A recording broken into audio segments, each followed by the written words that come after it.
श्री स्वामी समर्थ. भिवू नकोस, मी तुझ्या पाठीशी आहे, असे म्हणणारे स्वामी समर्थ महाराज यांचा आज प्रगट दिन मानला जातो. यंदा 2025 ला सोमवार 31 मार्च रोजी स्वामींचा प्रगट दिन आहे.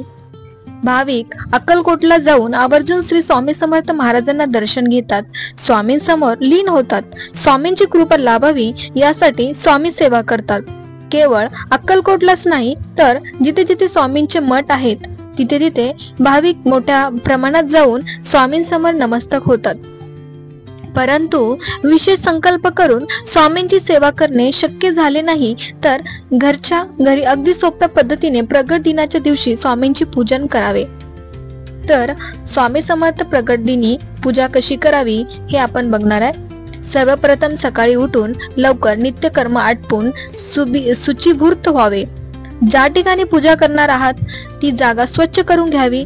एका चौरंगावर स्वामींची प्रतिमा किंवा मूर्ती स्थापन करावी. त्यानंतर स्वामी पूजनाचा संकल्प करावा, स्वामींचे आवाहन करावे. यानंतर पंचामृत अभिषेक अर्पण करून त्याच्यात नैवेद्य दाखवावा, मुख्य अभिषेक करावा. अभिषेक झाल्यानंतर वस्त्र, गंध, अक्षदा, तुळशीची पाने, ऋतुकालाद्वय फुले, फळे स्वामींना अर्पण करावीत.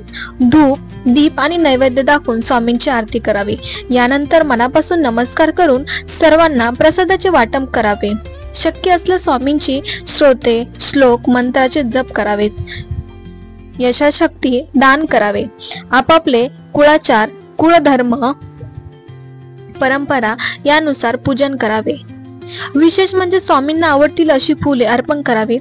स्वामींचे आवडतीचे पदार्थ नैवेद्य म्हणून अर्पण करावेत. भक्तिभावाने स्वामींची पूजा करा. सर्वात महत्त्वाचे म्हणजे पिवळ्या रंगाचा समावेश असलेली फुले, गोडाचा पदार्थ, पिवळ्या रंगाची मिठाई आवर्जून स्वामींना अर्पण करावे. किमान 108 वेळा श्री स्वामी समर्थ या मंत्राचा जप करावा. 108 वेळा शक्य नसेल तर शक्य आहे तितका जप करावा. स्वामींच्या लीला अगाध आहेत. स्वामींचा थांग कोणालाही लागू शकत नाही. स्वामी आपल्यावर कधी कृपा करतील हेही कोणी सांगू शकत नाही.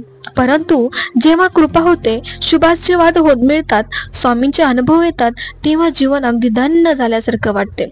म्हणूनच स्वामींवर अपार श्रद्धा आणि दृढ विश्वास ठेवा. स्वामी नक्की शुभ करतील.